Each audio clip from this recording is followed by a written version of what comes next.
Salut les amis, bienvenue à vous, que vous soyez mutant, alien ou juste des gros geeks, bienvenue sur la chaîne Dingue de Jeux. Content de vous retrouver pour la rentrée, j'espère que vous avez kiffé les vacances et que vous êtes prêts pour une bonne année de Wargame. Ce soir, c'est pas un rapport de bataille qu'on va vous faire, petite surprise, mais un tutoriel. Un des retours qu'on a eu sur les premières parties qu'on a postées, c'est que la table de jeu qu'on utilisait était fort sympathique et on nous avait demandé comment est-ce que vous avez fait ça? Est-ce que tu peux partager un peu les techniques? Moi, ça fait 30 ans maintenant que je construis des éléments de décor pour mes wargames. Donc, je vais partager ces techniques avec plaisir. Alors, je préfère vous prévenir. Là, on est vraiment sur des niveaux de difficulté en termes de construction de terrain qui sont assez élevés. Il vous faudra pour ça la compétence bâtisseur de niveau au moins 15, au moins niveau 15 bâtisseur pour pouvoir réaliser cette table-là.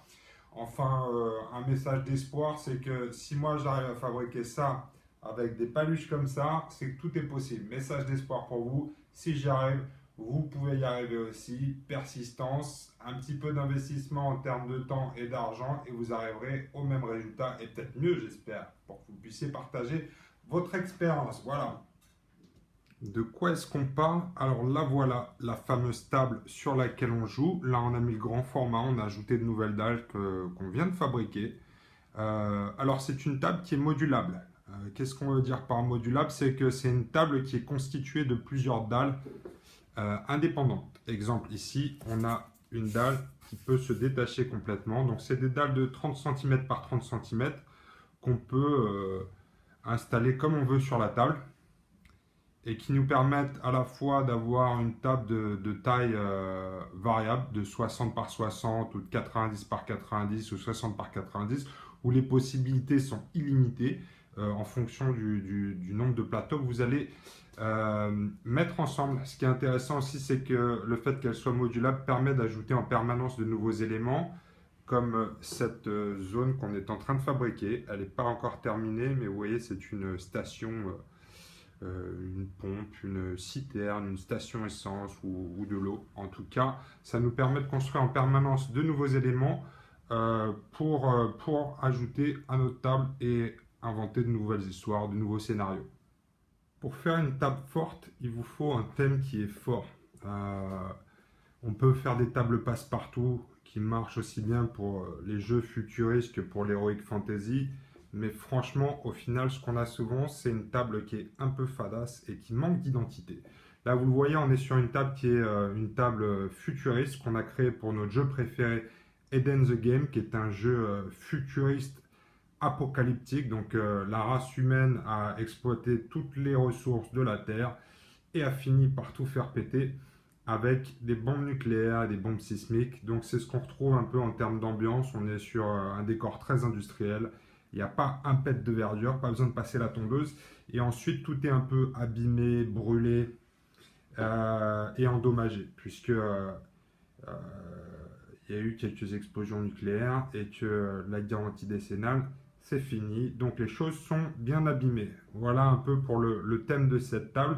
C'est une table sur le thème de l'ISC, qui est une des factions robotiques de Eden the Game. Et vous voyez ici en pièce principale pour ce décor, on a créé un bunker qui est l'entrée vers les réseaux souterrains dans lesquels se cache la faction ISC et qui peut également être une sortie pour la résistance. On est en train de fabriquer une table de jeu, donc l'objectif à terme c'est de pouvoir se balader sur cette table avec des figurines. Donc ce que je fais moi en permanence, c'est que je vérifie avec toutes les tailles de figurines avec lesquelles je joue. Vous voyez l'exemple d'un mutant ici de Eden the Game. Je vais vérifier en permanence qu'ils peuvent se déplacer dans les différents éléments de décor que je vais mettre en place. Pareil ici avec le bunker, puisque il y a des éléments qui sont amovibles. On peut ouvrir la porte ici.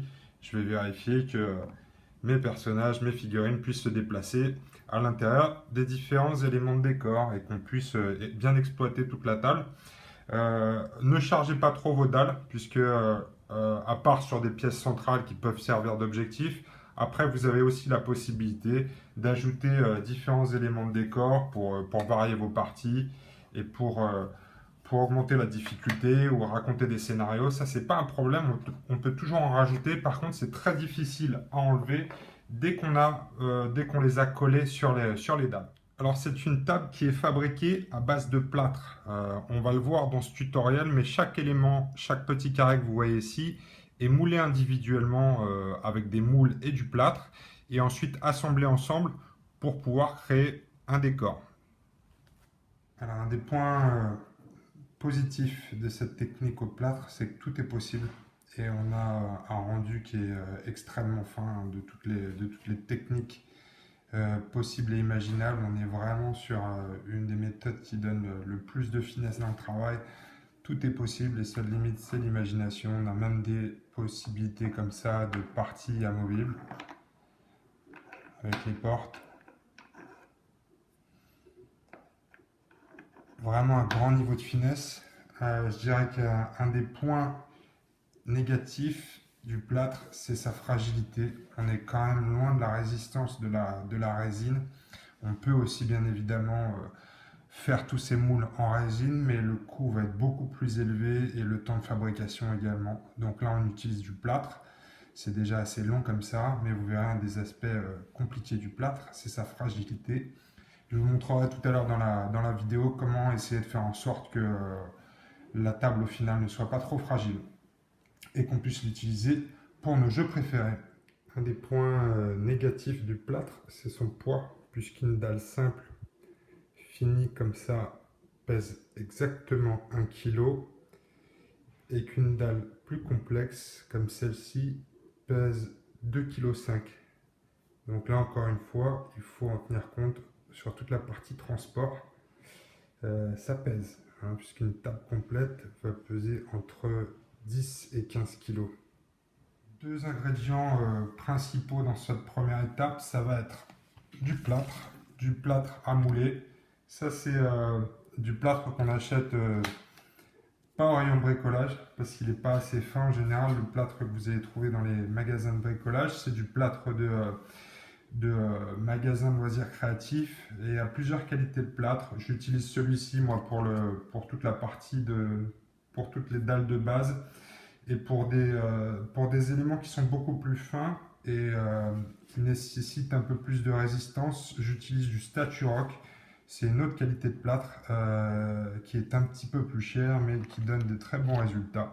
Le deuxième élément, c'est le moule, puisqu'on va mouler tous nos éléments dans des moules en silicone. Alors, je vous montre celui-ci. Il en existe de toutes les formes, de tous les types, pour faire tous les types de supports, vraiment. Ça, c'est des moules que j'ai achetés.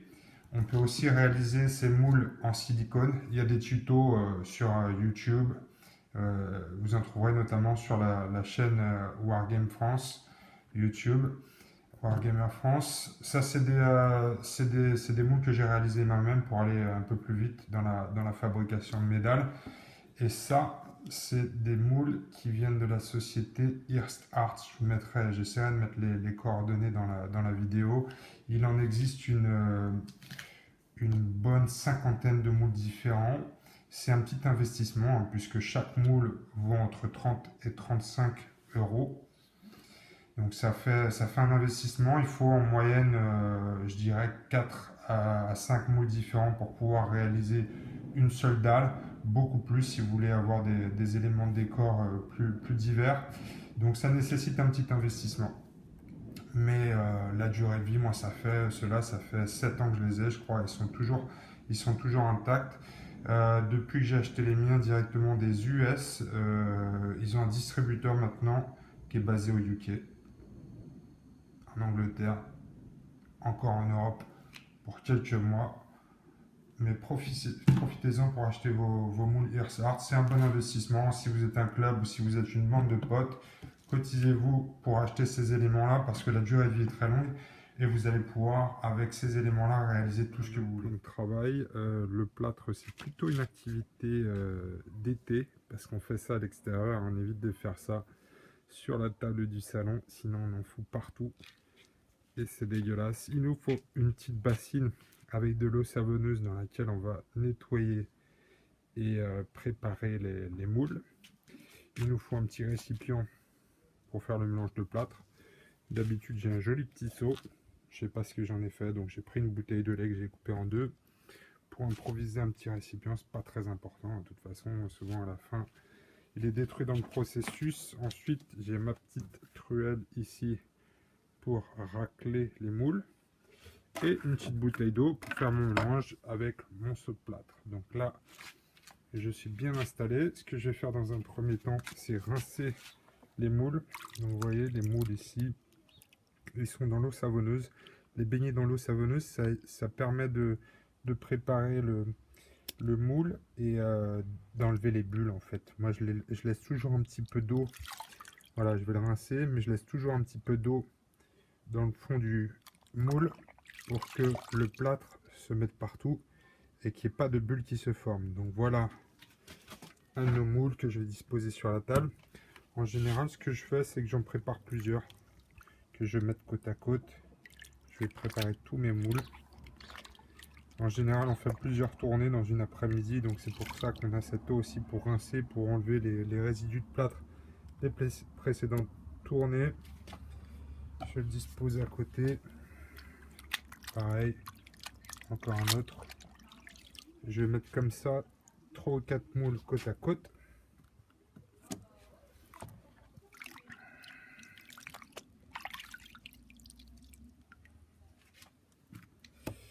Et le cinquième, ça c'est celui que j'ai fabriqué pour faire des dalles. Ici. Donc voilà, ici je suis installé. Maintenant ce que je vais faire, c'est préparer le mélange et on va pouvoir passer au moulage.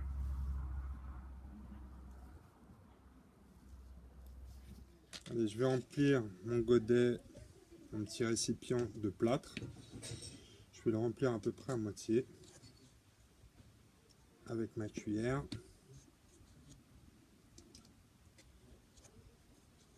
Hop.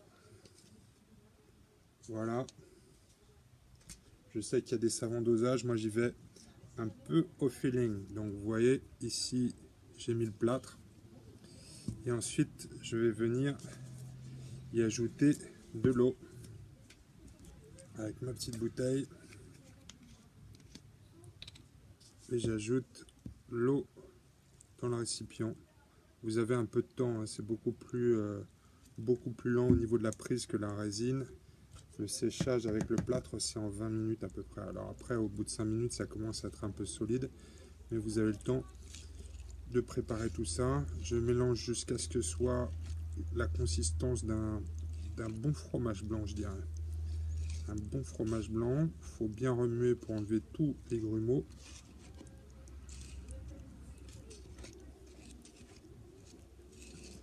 Voilà.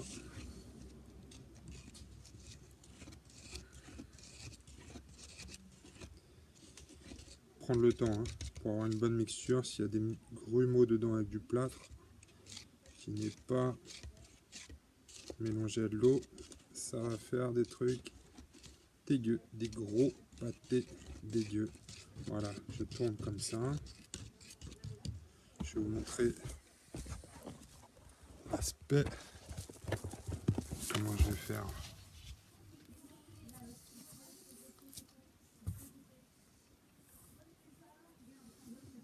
Voilà le fameux fromage blanc.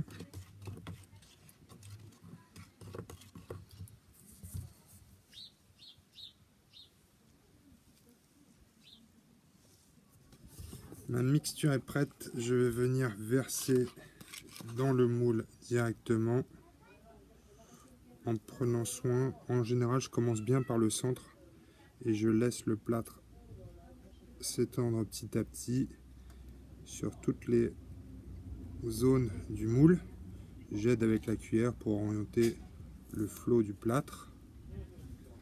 Vous voyez, l'eau que j'avais laissée dans les formes du moule s'évacue petit à petit pour laisser la place au plâtre. Donc il y a de l'eau qui est rejetée un peu, mais c'est normal. On va guider le plâtre pour qu'il vienne dans tous les trous. Hop.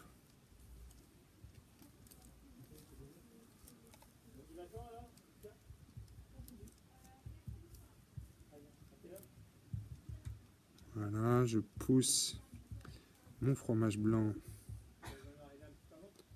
dans toutes les formes du moule.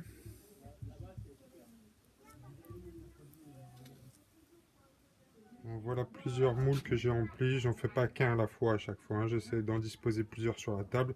Et avec mon mélange, je vais remplir les moules au maximum. Alors après, l'étape suivante, ça va être de lisser avant que le plâtre ne soit complètement sec. Ça va devenir racler l'excédent de plâtre des moules. Vous voyez, pour qu'on soit bien au niveau du haut du moule, mais pas plus, parce que sinon après les formes qu'on va sortir du moule ne seront pas exploitables. Et le rab, je vais le mettre ici. Je suis en train de faire des tables alternatives. Tout mon déchet, je le récupère. Je le mets ici. Je vais faire ça sur tous les moules. Petit à petit, voilà, n'appuyez pas trop avec la raclette parce que sinon vous allez enlever trop de plâtre. Le but du jeu, c'est que ce soit vraiment bien plat et qu'on récupère des formes qui soient exploitables directement sans avoir besoin de les passer au papier de verre. Donc voilà, je vais venir passer sur tous mes moules et faire la même chose. Voilà à quoi doivent ressembler les moules une fois qu'ils ont été bien nettoyés à la spatule. Vous voyez, on voit, on arrive vraiment au bord du moule, pas plus, pas moins. Si le moule n'est pas complètement rempli, on va avoir des problèmes de volume. Pareil ici, on a bien tout nettoyé, a priori pas trop de bulles d'air. Donc on va maintenant passer au séchage. Donc temps de séchage du plâtre à peu près 20 minutes. Moi je le laisse une demi-heure. Ce que je fais en général, c'est que j'en fais plusieurs. Donc pendant que j'en fais une, je laisse sécher une autre et je laisse une demi-heure. Je mets ça au soleil pour que ça aille un peu plus vite. Et on va voir ce que donne le démoulage. À 20 minutes, une demi-heure, on a un plâtre qui est solide. On ne peut pas dire qu'il soit encore sec complètement. Quand il sera sec, il sera blanc comme ce morceau-là. Mais en tout cas, on peut déjà le démouler. Donc pour démouler, là on est sur des dalles assez simples à démouler, sur des éléments assez simples à démouler. Donc il suffit de pousser les éléments en dehors de leur zone. Ici, on voit que c'est pas parfait. Il y a eu quelques bulles dans les angles. J'ai pas fait du très bon boulot, mais c'est pas grave, on les garde pour des éléments de décor. Souvent ça ajoute une petite touche, comme des éléments usés. On va les enlever un par un. Voilà. Et ainsi de suite. On peut aussi tout simplement retourner le moule et faire tout tomber. Voilà.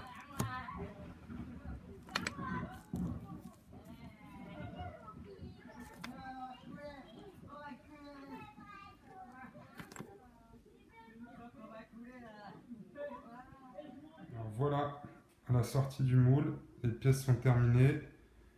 On a deux bons exemples ici d'une pièce qui est correctement moulée, sans trop de bulles d'air, juste une petite ici sur le devant, et l'autre qui est par contre amorflée au moulage, puisqu'il manque quelques détails sur la pièce, vous voyez. Bon, mais maintenant on fait un décor pour Eden the Game, c'est un jeu post-apocalyptique, donc tout ce qui a survécu aux bombes nucléaires et aux bombes sismiques est abîmé, donc c'est pas grave, c'est plutôt un avantage, vous verrez. En travaillant tout ça à la peinture, on peut lui donner un aspect corrodé, un aspect abîmé. Donc on garde tout, on va juste trier. C'est juste que si vous voulez faire l'intérieur d'un vaisseau spatial futuriste et neuf, il vous faudra que des pièces comme ça. Et sinon, pour un décor post-apocalyptique, tout ça c'est très bon. Donc la prochaine étape, c'est de trier tous nos éléments. J'ai ici qu'un ou deux moules ensemble. Mais quand on travaille à la chaîne et qu'on va mouler une dizaine de fois, ça va donner un beau paquet que je vous conseille de trier. Moi, ce que je fais, c'est que je mets tous mes éléments dans des petits sacs Mobile Pack. J'organise, je fais un sac pour tout ce qui est dalle de sol. J'ai ici un sac pour tout ce qui est tuyau. J'ai un sac ici pour tous les petits éléments que je vais réutiliser. Ça te permet de s'organiser pour la conception du décor et pour après éviter d'avoir des paquets ingérables comme ça. Où là par contre, bonne chance pour retrouver les pièces. Il faut que je fasse du tri. Alors le prochain ingrédient pour notre recette, c'est du polystyrène expansé ou extrudé, je ne sais jamais comment ils appellent ça. Ça s'achète encore une fois dans tous nos magasins de bricolage. Attention, c'est pas à l'intérieur du magasin, c'est à l'extérieur, rayon gros œuvre. C'est tout ce qui sert à fabriquer des maisons. Là, on est vraiment sur l'isolation de baraque. Donc, vous verrez, c'est entre le rayon parpaing et le rayon poutre. Vous allez croiser des gens en bleu de travail avec des grosses moustaches, etc. N'ayez pas peur. Prenez juste votre planche. Là, tout ça, vous en avez pour 2 €. Et c'est parfait pour ce qu'on va faire. D'autant plus qu'au niveau des dimensions, c'est pas mal. Celui-ci fait 60 cm par 125 de mémoire. Rappelez-vous que nos dalles font 30 cm de large. Donc, ça nous permet théoriquement de faire 1, 2. Sur 4, on va pouvoir faire 8 dalles. C'est ça, 3 x 4, 12, ouais c'est ça. C'est ça, 8 dalles sur une seule planche de polystyrène expansé comme ça. Alors à quoi va nous servir ce polystyrène expansé?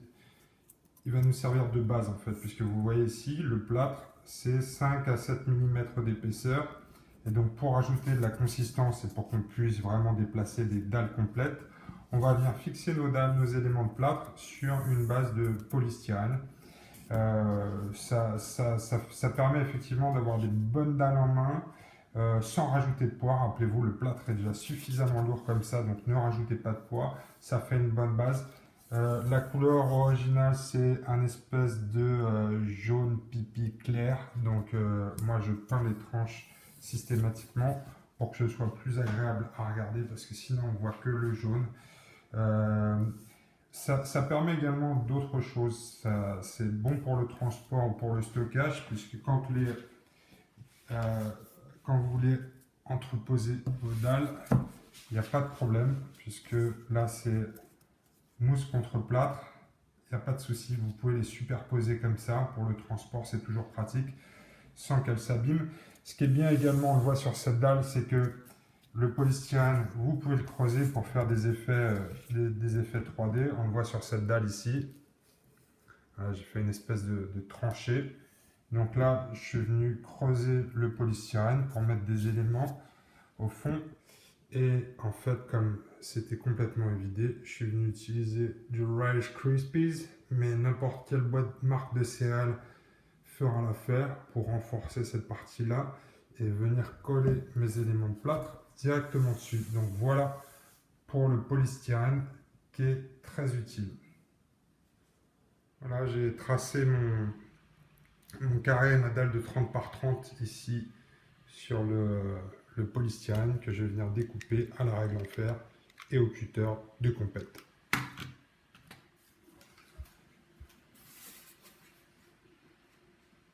Surtout, gardez la lame du cutter bien droite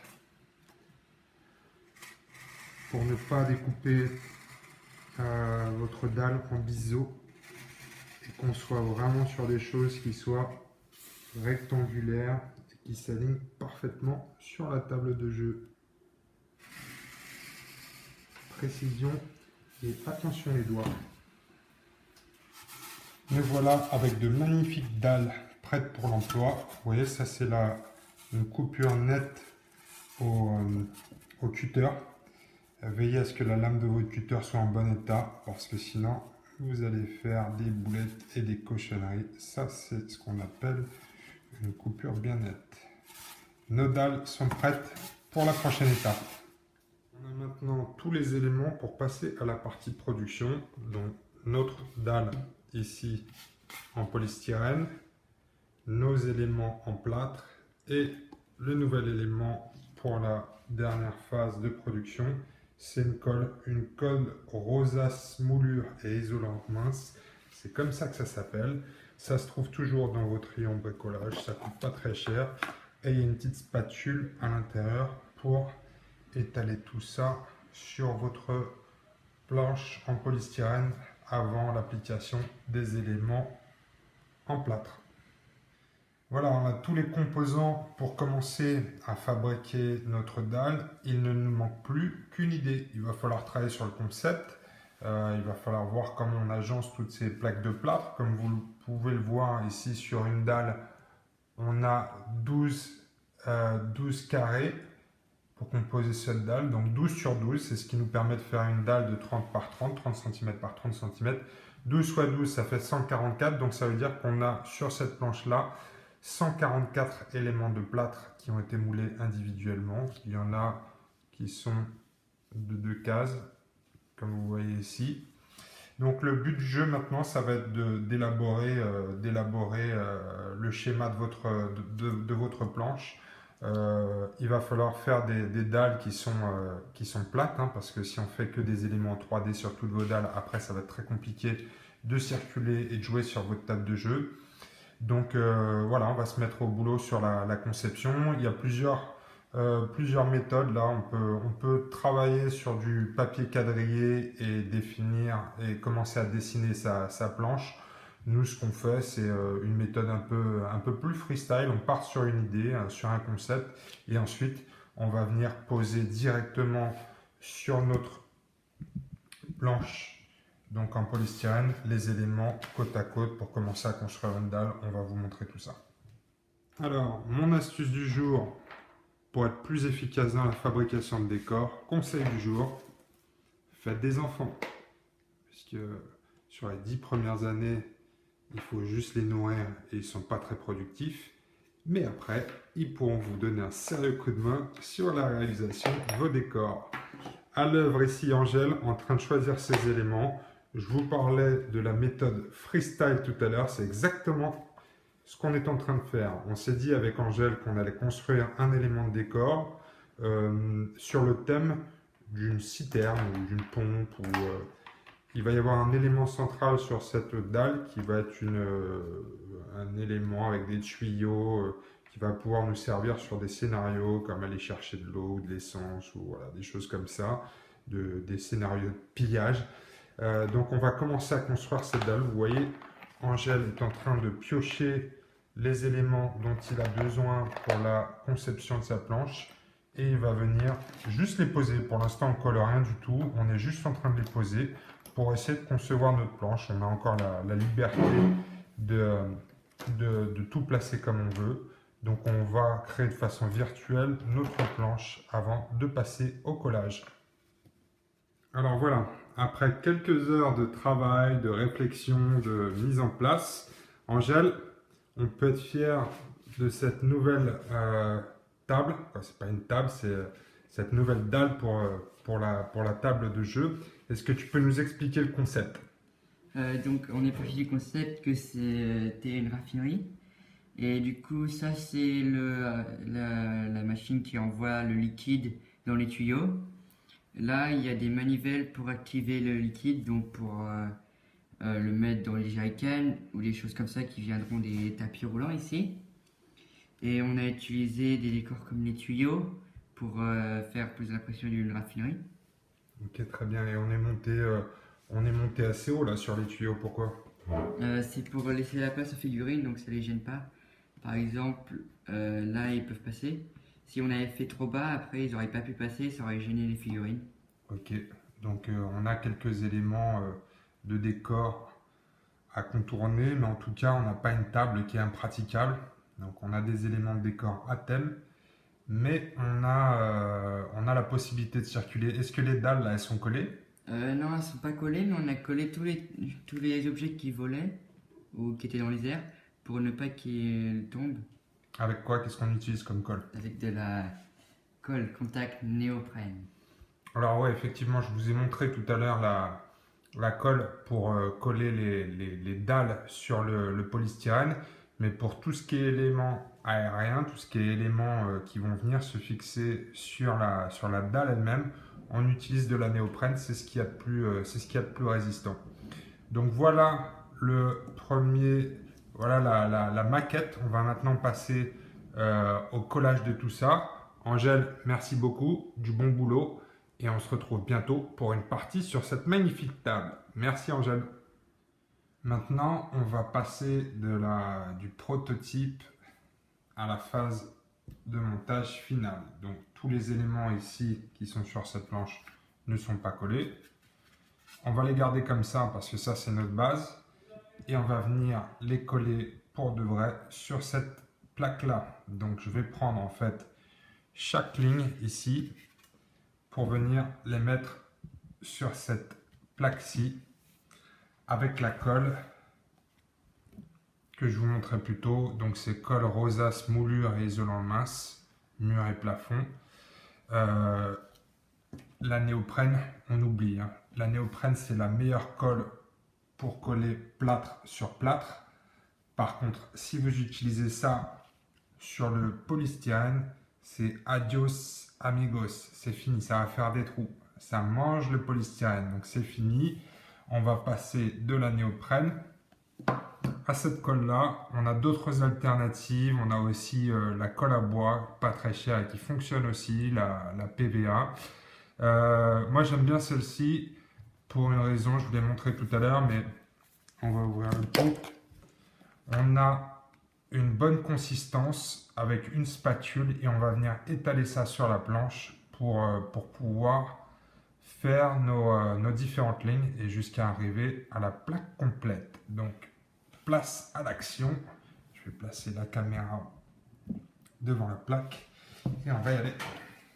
Suivez-moi.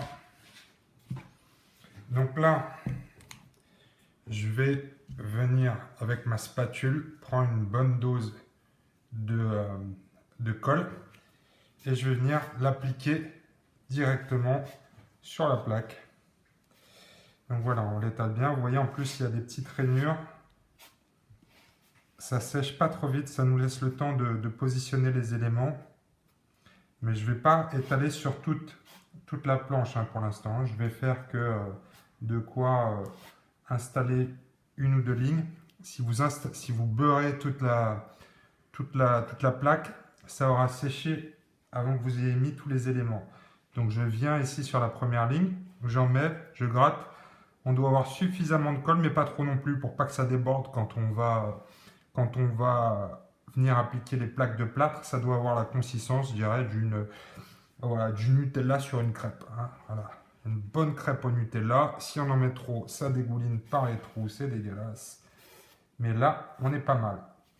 Donc j'ai mis ici de la colle et je vais venir chercher mes éléments de la dalle et les coller un par un sur la dalle finale. Je ne viens pas complètement au bord du polystyrène. L'objectif, c'est quand les dalles vont être côte à côte, que ce soit le plâtre qui vienne en contact et pas forcément le polystyrène, parce que sinon vous allez avoir des espaces entre vos dalles.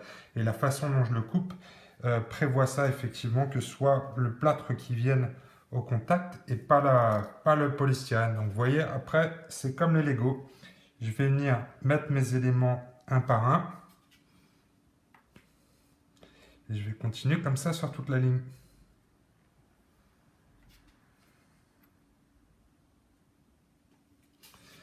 Il faut essayer de faire en sorte que ce soit plat, surtout sur les éléments qui sont mécaniques. Sur tous les éléments genre dalle, c'est intéressant d'avoir quelques écarts de hauteur de temps en temps. Ça permet d'avoir des reliefs sur la table. Voilà, je viens chercher toute ma première ligne que je viens fixer ici. Ça va assez vite. Ne bâclez pas le boulot quand même. Ouh là là, regardez ça. Ça, c'est un des moules en silicone que j'ai fait. Sur des espaces où il n'y a pas d'éléments de décor, ça permet de mouler du 4x4 et d'aller plus vite. Donc là, je vais rajouter un peu de colle. Je peux aussi, sur des gros éléments comme ça, les mettre directement sur l'élément de décor. Voilà. Bonne crêpe au Nutella. Berk.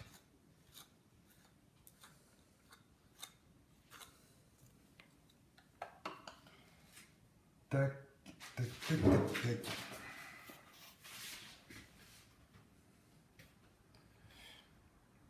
Voilà, on a notre première ligne de faite. Alors, ce qu'on va venir faire de temps en temps, c'est avec un élément plat, on va venir réaligner tout ça. Alors, pour veiller qu'on soit bien aligné, on va venir placer un objet plat ici. Ça, c'est un niveau à bulle, mais j'utilise pas le niveau à bulle, hein. C'est juste pour que je puisse bien venir m'appuyer avec mes dalles. Je les pousse légèrement pour qu'elles soient bien toutes contre la règle, le niveau à bulle, le livre. Utilisez quelque chose en tout cas pour veiller à ce que ce soit bien droit. Si vos dalles ne sont pas complètement carrées, lorsque vous allez les assembler pour créer une table de jeu, ça fera quelque chose de bizarre. Il va y avoir des jours entre les dalles. Et donc, c'est pas quelque chose qu'on veut. Donc, on va venir en permanence veiller à ce que tout soit bien aligné. Encore une fois, hein, on ne travaille pas pour la NASA, mais essayons de faire ça bien pour qu'au final, la table puisse se mettre en place sans trop de problèmes. Voilà, je vais venir faire ça de temps en temps et je vais continuer maintenant toute la plaque.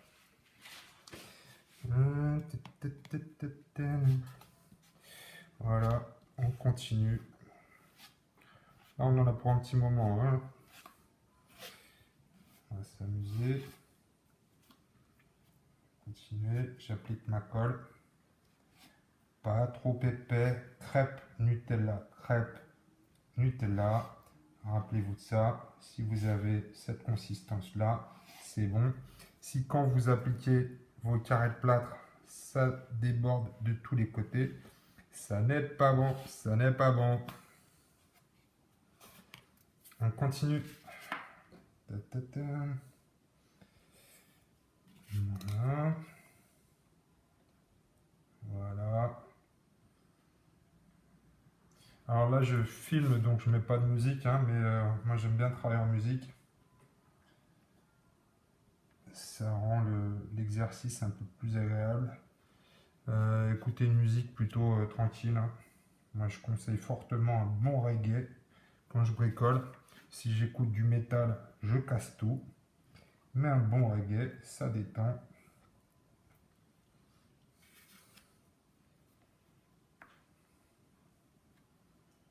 Je peux pas vous mettre de musique en plus, je crois. Sur YouTube, on peut pas faire n'importe quoi avec les droits d'auteur. Donc, moi, je peux chanter pour vous. Un jour, la petite Huguette. Je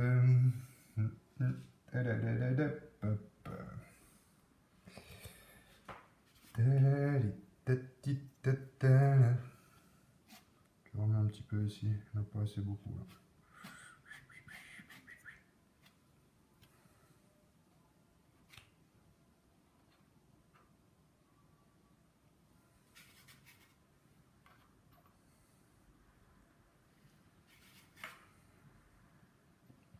C'est cool, c'est comme des Lego, puzzle.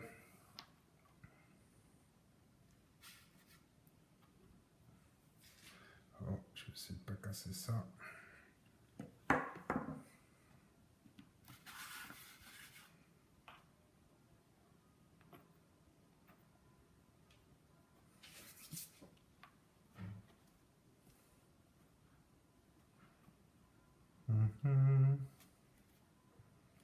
Un petit réalignage.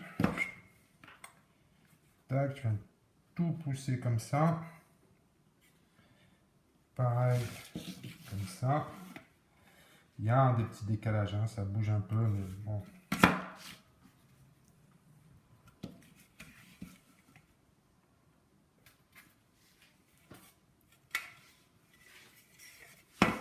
Allez, je continue et je vous montre quand c'est fini.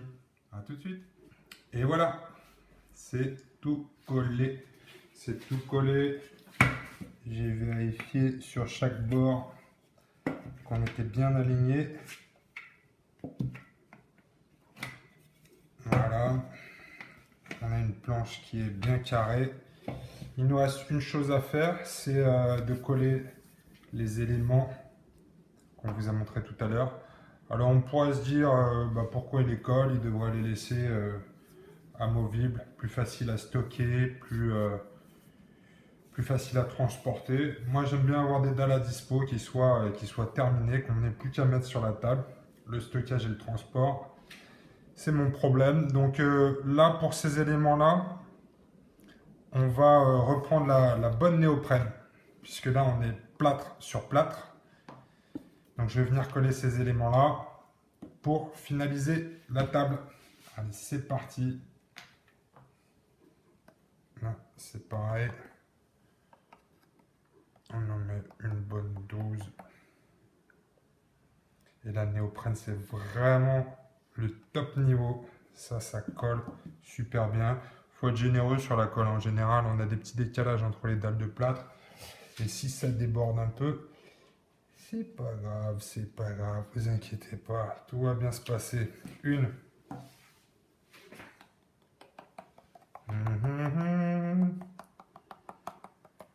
Tac.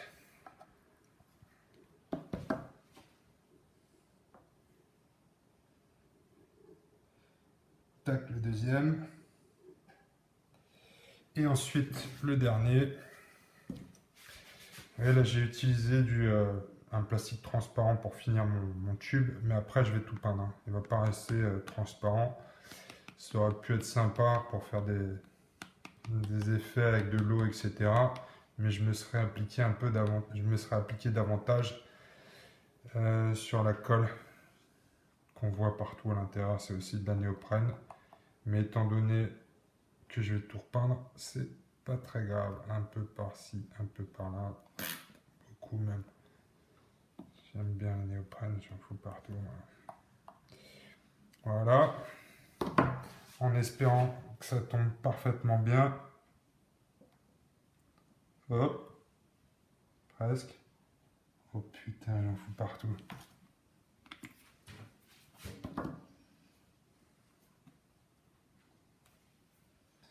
Voilà, je vais nettoyer un peu avec mes doigts. J'ai vraiment mis beaucoup de néoprène.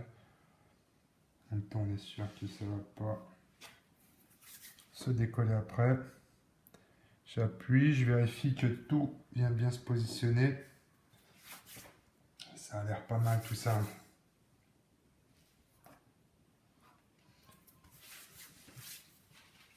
Et voilà, notre projet est bien avancé. Tous les éléments maintenant sont collés sur la dalle en polystyrène. Il ne reste plus qu'à attendre que tout sèche avant de pouvoir passer à la peinture. Temps de séchage de la colle à plâtre, 24 heures. Merde. Je ne suis pas du tout patient. Qu'est-ce qu'on va faire? En même temps, on n'est pas obligé de rester à regarder le travail pendant 24 heures. On peut le laisser sécher et puis aller faire un tour de skate par exemple. Moi, je vais aller faire du skate. Ce que je vais faire avant, c'est que je vais vous expliquer les principes de la peinture sur une pièce qui est déjà terminée. Et demain matin, on reprendra le boulot sur cette dalle-là pour voir comment on met les principes de la peinture en application sur notre pièce. Voilà, notre décor est monté et maintenant on va passer à la peinture. En fait, là c'est le résultat fini que je vous montre. L'objectif c'est pas de faire un tuto sur la peinture, je pense que vous allez tous peindre aujourd'hui, mais juste de vous montrer ce qui est spécifique à la peinture de décor. Vous vous rappelez, on a basé notre élément de décor sur une base de polystyrène expansé, donc pas de bombe, ce sera une solution de facilité, mais ça va bouffer toute la partie polystyrène expansé. Donc on va utiliser notre bonne vieille acrylique. Voilà, alors privilégiez les petits pots Games ou Prince Auguste vraiment pour les détails parce que sinon ça va vous coûter un bras. Et privilégiez pour le gros œuvre des pots comme ça d'acrylique version grand format qu'on va trouver en magasin de loisirs créatifs et qui au passage ne coûtent pas beaucoup plus cher que ces petits pots là. Pareil, c'est du gros œuvre, donc on va utiliser des gros pinceaux pour baser tout ça. Donc vous voyez, c'est vraiment un travail de coloris de base. Et ensuite, ce qu'on va faire, c'est qu'on va appliquer des encres pour l'effet vieilli. Et ensuite, des peintures spéciales. Donc vous avez le orange de Games pour faire la rouille. Vous avez ici du sang.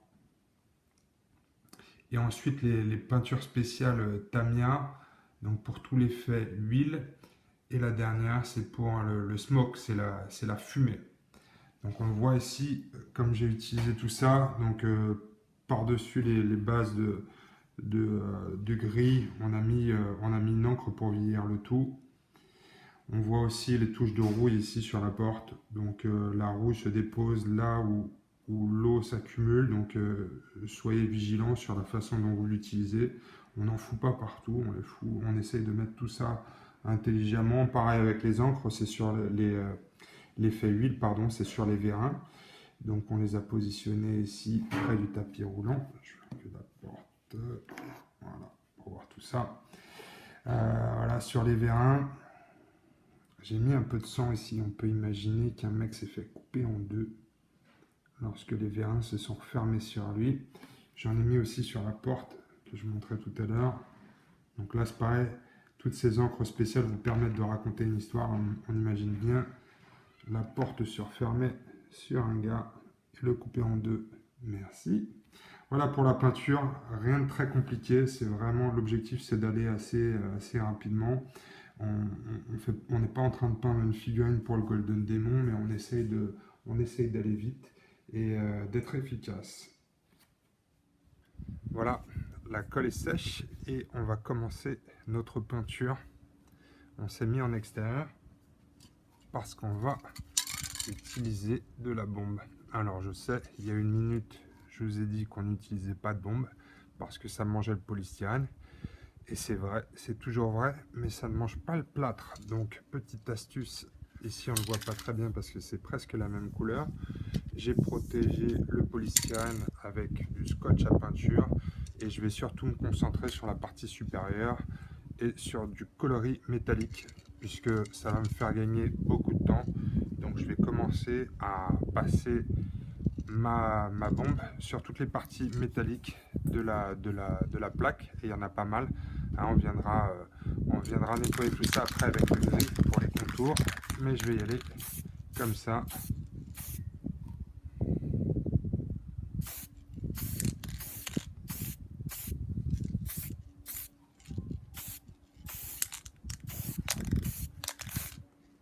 La bombe, c'est un gain de temps et tant qu'on protège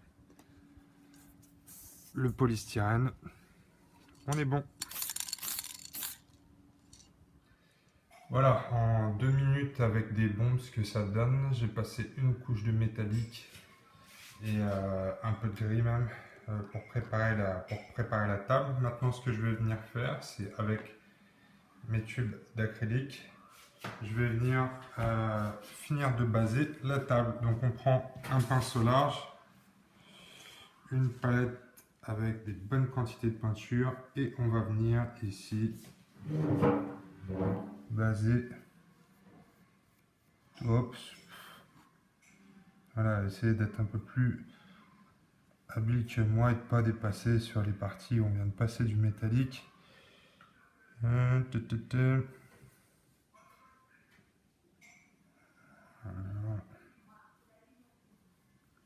Je recommence. C'est pas grave, on fera des retouches.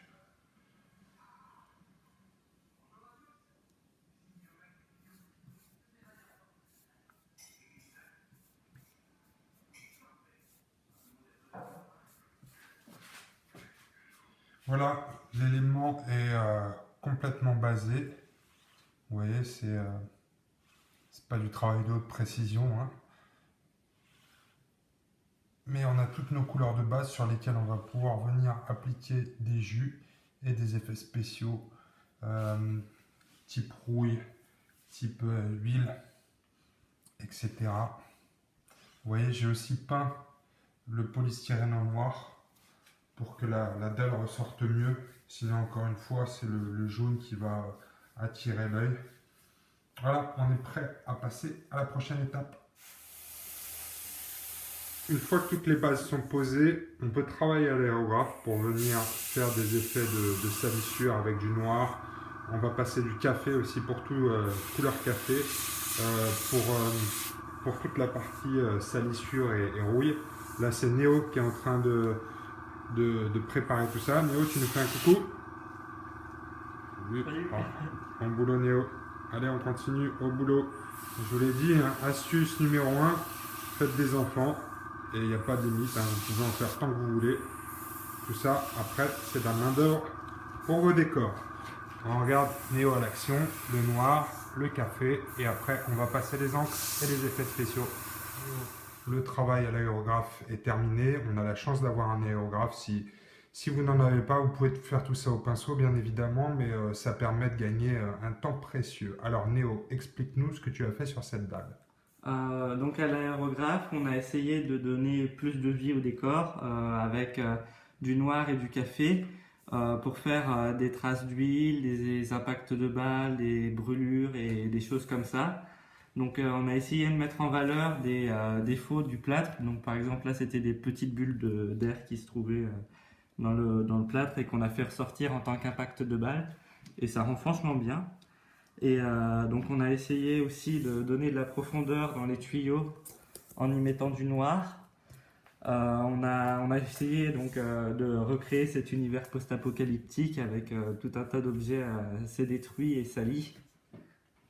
Très bien, super. Alors voilà notre dalle qui est passée à l'aérographe. Un des problèmes de l'aérographe, c'est que ça fait des effets, des sortes d'effets de zone. Et que, un peu comme ça là, et qu'au final ça peut donner des choses un peu artificielles. Donc ce qu'on va faire maintenant, c'est passer l'intégralité de la planche au shading, donc les encres Games, ou bien vous pouvez les réaliser vous-même. Les avoir en pot, c'est un peu pratique, ça revient un peu cher, mais c'est de la bonne qualité. Donc ce que je vais faire, c'est toujours avec un pinceau assez large, venir prendre de l'encre et l'appliquer sur la table. Donc on vient le badigeonner. Attention, hein, on étale bien tout ça. On vient diluer de temps en temps avec de l'eau pour lui permettre de rentrer dans tous les détails.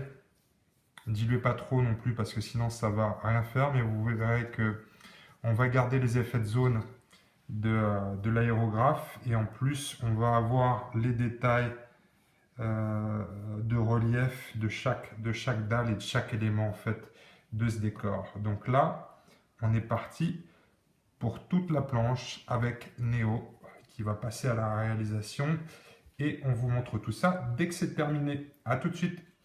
Voilà, démonstration d'un super travail d'équipe pendant que Néo est en train de passer des encres. Moi, ce que j'aime bien faire, c'est dès que ça commence à sécher un peu mais que c'est pas encore complètement sec, on voit ici, je passe avec une éponge et je viens frotter pour retrouver les arêtes. Attention de ne pas frotter trop fort parce que sinon vous allez enlever la couche de base, le gris, et on va retrouver le plâtre en dessous. Donc on frotte vraiment tout doucement pour retrouver un peu les reliefs qu'on a sur la dalle. Donc vous voyez que entre les effets de zone de l'aérographe et l'encre qui met bien en valeur tous les éléments de la dalle, on a un rendu qui est plutôt sympa. On se retrouve tout de suite pour la version finale. Vous voyez, si je fais un gros plan sur la partie, c'est ce que je vous expliquais tout à l'heure à l'éponge, en fait, on obtient à peu près le même résultat qu'un brossage à sec, mais c'est beaucoup plus naturel, on n'a pas les coups de pinceau. Donc le but du jeu, c'est de venir frotter délicatement. On n'y va pas avec le côté gratounette de l'éponge, on y va avec la partie souple. On humecte, on humidifie, je sais pas comment dire, on humecte, on humidifie la pièce. Et on vient la frotter délicatement. Et ce qui se passe en fait, c'est que, vous voyez, l'excédent de peinture qui est sur les reliefs va venir s'enlever. Donc les effets positifs, je dirais, du brossage à sec, sans le côté coup de pinceau. Donc quelque chose de beaucoup plus naturel au final. Alors Néo, on a tout basé, on a passé nos encres sur toutes les parties. Maintenant, qu'est-ce que tu vas nous expliquer? Donc ici on va utiliser une encre spéciale qui ressemble à donc de l'huile qu'on va mettre un peu partout donc pour salir encore une fois donc surtout sur les endroits graisseux et à certains endroits où ça pourrait faire un détail en plus. Donc faut toujours respecter un petit peu le trajet d'un liquide. Donc par exemple si j'en mets ici, on va bien faire attention à ce que ça suive les petits trous, que ça s'engouffre à l'intérieur et pas que ça monte là où ça semble pas normal. Et par exemple ici au niveau de la valve, où on peut mettre un petit peu de graisse comme on pourrait le faire pour que ça marche mieux, et à la sortie des tuyaux.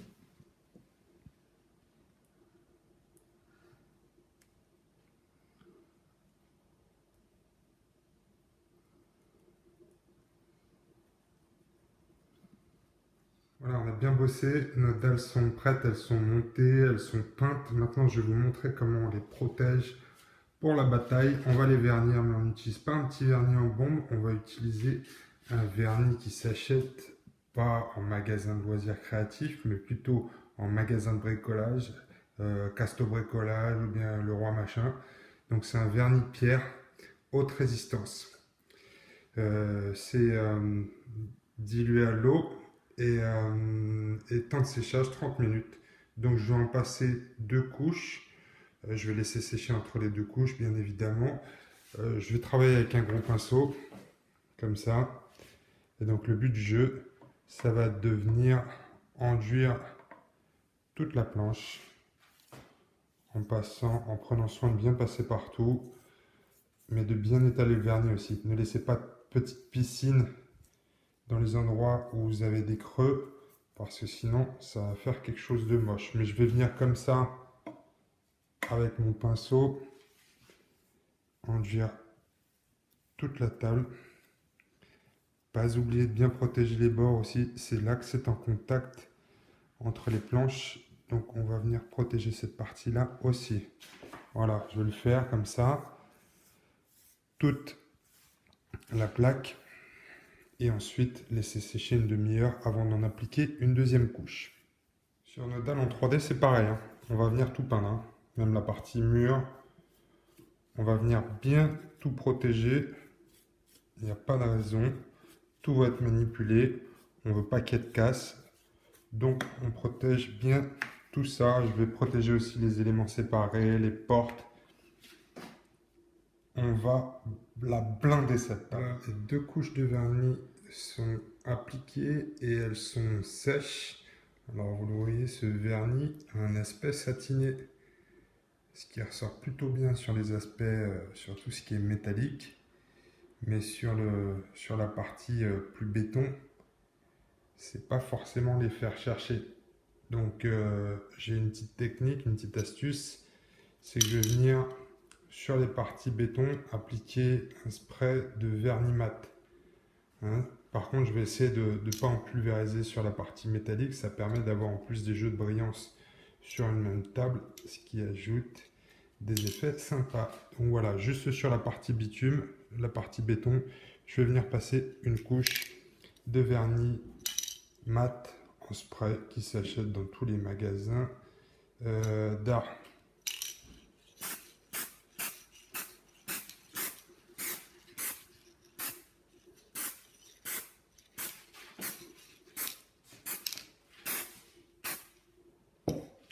Voilà, ça devrait suffire pour enlever la brillance sur cette partie de la table. On va le voir quand ça sèche. Voilà, le vernis mat a séché, donc on le voit. Ici, on a un béton qui est mat et sur les parties métalliques, on garde une brillance. Donc vraiment, les vernis permettent, comme la peinture, de jouer sur les effets mat ou les effets brillants pour le métal ou les parties mouillées. J'ai fait ça sur toutes les pièces. Et on peut dire que maintenant, les dalles sont à l'épreuve des balles et prêtes pour la bataille. Une autre astuce pour vous assurer que vos éléments de décor ne s'abîment pas lors de la manipulation, c'est quand il y a des éléments, des parties de votre décor comme le toit ici de ce bunker qui est amovible. La petite astuce, c'est de mettre des patins dans les coins pour que ce soit ça qui fasse le contact et pas plâtre contre plâtre, parce que là, à terme, ça va s'abîmer et le plâtre et la peinture vont s'écailler. Donc voilà, la solution, c'est de mettre des petits patins dans les angles pour protéger votre bâtiment. Voilà les amis, on est arrivé au bout de ce tuto, 1 heure de vidéo. Donc c'est un sacré tuto, mais j'avais pas mal de choses à vous dire sur le sujet. Vous pouvez maintenant passer à l'action et commencer à construire votre table à base de plâtre. C'est qu'une des nombreuses techniques qu'on peut utiliser pour fabriquer une belle table de jeu. J'espère avoir l'occasion dans le futur de faire d'autres tutoriels pour vous présenter d'autres techniques, d'autres alternatives pour fabriquer vos décors de Wargame. N'hésitez pas à me faire des feedbacks, des retours sur cette vidéo un peu longue, 1 heure je sais, mais en même temps, vous avez l'intégralité de la technique. Donc maintenant, moi, il ne me reste plus qu'une chose à faire, c'est appeler mes potes pour organiser une partie. On va se faire une partie, je vous promets un rapport de bataille cette semaine. J'ai préparé aux copains un scénario sympathique avec cette pièce centrale du bunker, donc je vais appeler tous les copains et on va se faire une partie, parce que c'est bien ça l'objectif de tout ça, c'est qu'on fabrique des tables et on peint des figurines pour partager un moment sympa avec des potes. C'est ça, en tout cas, moi, c'est comme ça que je le vois. Je vous souhaite une bonne soirée, une bonne rentrée et on se retrouve très bientôt pour de nouveaux tutos, pour une nouvelle partie. À bientôt, salut!